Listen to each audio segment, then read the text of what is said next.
Hey guys, welcome to Paul Blart's Garage. Today I'm just kind of doing a video to kind of maybe help people out that's having a brake issue to save you a lot of money.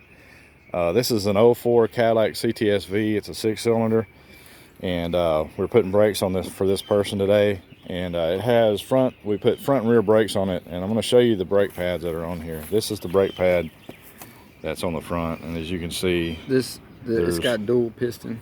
It's a dual piston brake caliper, and as you can see, the brakes were wore down so bad that when she applied the brakes, it was putting cracks in the brakes. I mean, you can actually see, sorry, there's gnats out here, but anyway, you can see that it needed brakes really, really bad. But when you let them get this low, what happens is the caliper, which is right here, has 2 pistons in it, and they come out and they stay stretched. They stay out all the way as far as the motion will let it go forward or out, I guess you could say, extended, and it fills up with dirty fluid and brake particles and stuff in the system.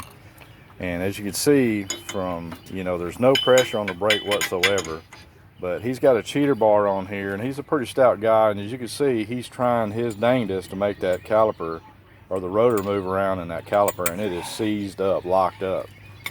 So a lot of times when that happens, you just have to replace the caliper. So because there's no way around it, you won't be able to drive it with it like that. It's even more dangerous to drive because it'll heat that rotor up and catch the car on fire. That bottom piston froze up. That's why it wore down the very bottom of that pad. The top one's is working, but the bottom one's froze.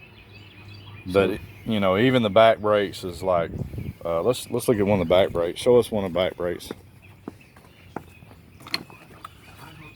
The back brakes, I mean, this is what's left of the back brakes. I mean, there are absolutely no material. There's like not even 1% material left on there. It's all the way down to the metal.